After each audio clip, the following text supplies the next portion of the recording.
ఇప్పుడు కేరళ కనుక ఒకప్పుడు హిందూ రాష్ట్రం, హిందువులు అత్యధికంగా ఉన్నది, గాడ్స్ ఓన్ కంట్రీ అంటారు. ఇప్పుడు అక్కడ 55% మంది హిందువులు ఉంటే, ముస్లింలు 45% మంది ఉంటే, హిందువులు 35%, 15% క్రైస్తవులు. ఇది అక్కడ పరిస్థితి. అంటే అది ఇస్లామిక్ రాజ్యమైంది. అట్లాగే ఉత్తరప్రదేశ్లో సంబాల్ స్వతంత్రం వచ్చే నాటికే అది ఇస్లామిక్ నగరం అనాలేము, ఊరు అనాలేము. 55% మంది ముస్లింలు ఉంటే అదే సందర్భంలో అక్కడ 45% మంది హిందువులు ఉండేవాళ్ళు. ఇప్పుడు హిందువులు 15% పడిపోయారు, 85% మంది ముస్లింలు అయ్యారు. అయితే దానికి అంతటికి కారణమైనటువంటి వాళ్ళలో బీఎస్పీ ఉంది, కాంగ్రెస్ ఉంది, సమాజ్వాదీ పార్టీ ఉంది.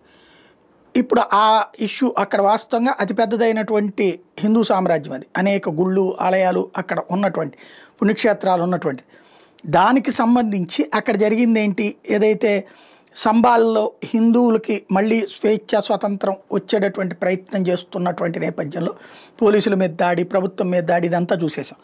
ఇప్పుడు అక్కడ సిస్టమేటిక్గా రెడీ చేస్తుంటే ఇప్పుడు అక్కడ ఉన్నటువంటి సమాజ్వాదీ పార్టీకి సంబంధించినటువంటి నాయకుడు, పార్లమెంట్ సభ్యుడు జియావుర్ రెహమాన్ తాజాగా ఇచ్చేటటువంటి స్టేట్మెంట్ ఏంటంటే అక్కడ హాస్పిటల్ కట్టాలి, యూనివర్సిటీ కట్టాలని. మరి ఎంతకాలం నిద్రపోయారా?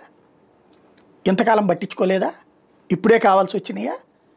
అంటే ఏంటి, ఏదో ఒక విధంగా అక్కడ పబ్లిక్ మతపరమైనటువంటి అంశాల విధంగా రెచ్చిపోవట్లేదు కాబట్టి సమస్యల అంశాలు తీసుకోవాలి. మరి ఎంతకాలం సమాజ్వాదీ పార్టీకి అధికారంలో ఉంది, ఎందుకు కట్టలేకపోయింది? ఇప్పుడు కట్టమని కోరుకుందాం, తప్పే లేదు. ఇంకోటి అసలు ఆ మతపరమైనటువంటి తేడా రావడానికి కారణం ఏంటన్నదే చర్చ రాకుండా చేస్తున్నారు ఇప్పుడు.